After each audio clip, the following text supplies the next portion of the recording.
Hi mga ka-Dream Homes and welcome back to my channel, and nandito tayo ngayon sa may Greenland Antipolo Subdivision. And meron akong ipapakitang napakagandang unit ngayon. It is a 3-story house and lot for sale. Kung bago ka pa lang sa channel na to, please don't forget to click like, subscribe, and hit the notification bell para updated kayo sa mga bagong video na i-upload ko. Tara, simulan na natin yung house tour. So ayan mga ka-Dream Homes, ang lot area nito is 120 square meter and yung floor area is 180 square meter. Meron siyang 4 bedrooms, 3 toilet and bath, isang maid's room with toilet and bath, and 1 powder room. So ngayon mga ka-Dream Homes, makikita natin tinatanggal na nila yung scaffolding kasi ito ay matatapos na. So almost 95% na itong house na to. At ang price pala nito mga ka-Dream Homes 16 million for pre-selling unit. So magiging RFO na to. Nung nakausap ko yung seller, ang sabi niya kapag natapos na ito, magiging 17 million na siya.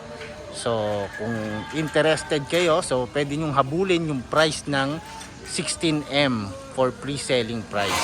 So tara, check na natin yung loob ng bahay. So konting ingat lang dahil na nagbabaklas na sila ng mga bakal-bakal. So ito mga ka-Dream Homes, no? Ayan. So ito yung 2-car garage. And makikita nyo, ginagawa pa rito yung maid's room. So hindi na muna natin papasukin yan. So akyat na tayo dito sa may second floor.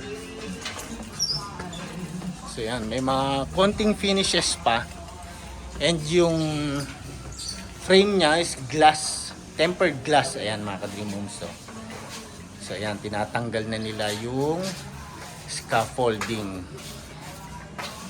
So dito tayo, pasok tayo sa loob ng unit. Ayan. So marami pang finishes dito.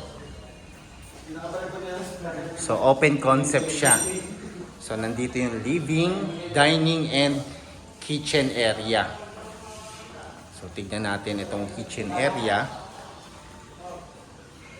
Okay, maraming cabinets. Hindi pa nilalagay yung gripo dito.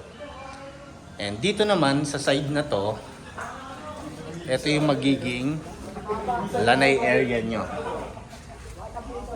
And dito naman sa may likod, ito yung service area. So yan. Okay, so balik tayo sa loob.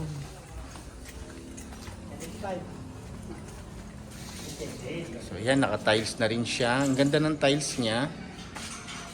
And yung ceiling, naka-cove ceiling design na rin. And marami siyang windows. Okay, so ito yung isang bedroom. Ito yung guest room. And meron siyang sariling CR. Kaso nga lang, nakasarado siya. So akyat tayo. Ito, tignan natin tong yung powder room. So ito yung powder room. And akyat na tayo mga ka-Dream Homes. So almost 90%. Okay, so nandito naman yung 3 kwarto.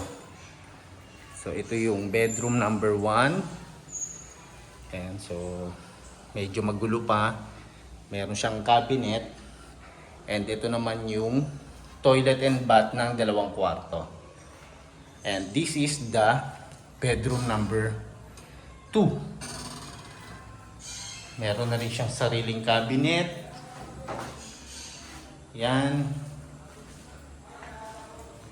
And may kita nyo yung view nyo rito.